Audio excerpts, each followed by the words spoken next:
شک بری بلا ہے۔ ہر بلا بری ہوتی ہے، پھر وہ بلا کتنی بری ہوگی جس کا نام ہی بری بلا ہو۔ بری بلاؤں میں شک وہ بلا ہے جو سر فہرست ہے۔ شک کچھ آدمیوں کو زیادہ ہوتا ہے، مثلا جو لوگ آنکھ یا کان سے معذور ہو جاتے ہیں ان کو بات بات پر شک ہوتا ہے۔ بہرا ہر بات کرنے والے کے بارے میں یہی سوچتا ہے کہ یہ میرے بارے میں بات کر رہا تھا۔ مردوں سے زیادہ عورتوں کو شک ہوتا ہے۔ بیوی کو تو شوہر کے بارے میں شک رہتا ہی ہے۔ شک کے مرکز بہت سے ہوتے ہیں۔ شوہر کسی عورت کے چکر میں تو نہیں ہے، ادھر شوہر نے کسی کے ہاتھ کے پکے کھانے کی تعریف کی، یا کسی کے ہاتھ کے سلے کپڑے کی تعریف کی، یا کسی گھریلو سلیقے کی تعریف کی، ادھر بیوی کو شک ہوا کہ کہیں شوہر ہاتھ سے بے ہاتھ نہ ہو جائے، دوسروں کے ہاتھ میں نہ چلے جائیں۔ اس شک کی بنا پر شوہر سے جب بھی موقع نکل آیا بیوی دو دو ہاتھ کرنے لگتی ہے۔ نتیجہ یہی ہوتا ہے، شوہر کسی کے ہاتھ تو نہیں لگتا مگر بیوی کے ہاتھ سے نکل جاتا ہے۔ اچھا، جن بیویوں کو یہ شک نہیں ہوتا ان کو نہ خیال کرنے کا شک رہتا ہے۔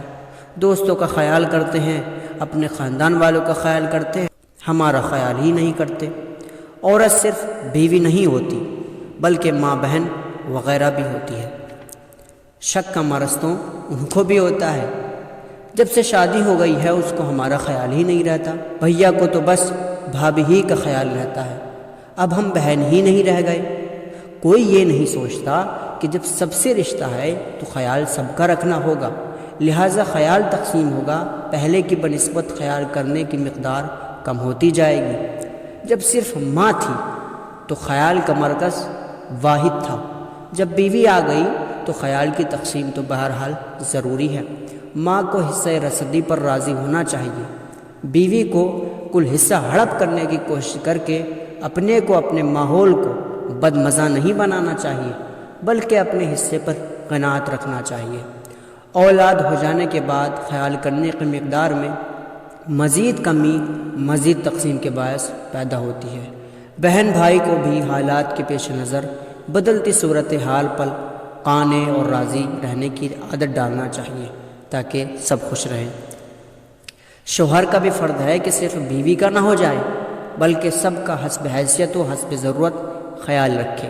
یہ بھی نہ ہو کہ ماں باپ، بہن بھائی، اعزاء و اقربا کے خیال کا بھوت اس طرح سوار ہو جائے کہ بیوی کی ضرورتیں اور اس کے سن و سال کے مطابق ہونے والی امنگیں پامال ہو جائیں۔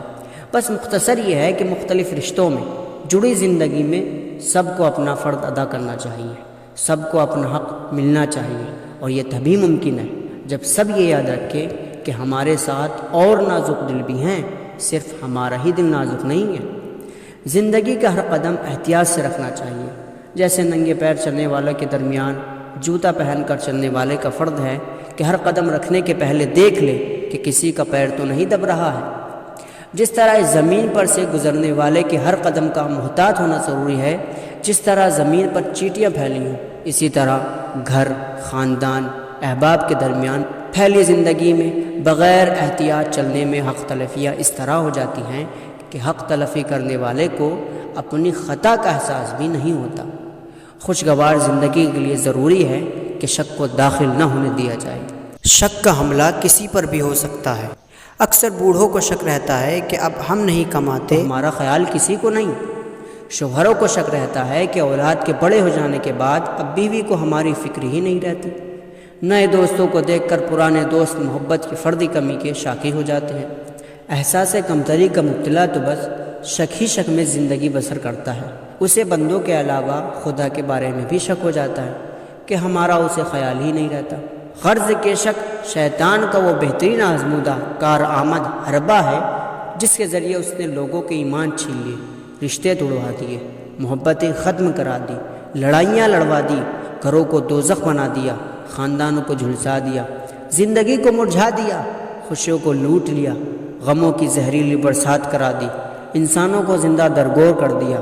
لہٰذا اس بری بلا سے بچیے اور دوسروں کو بچنے میں مدد دیجیے۔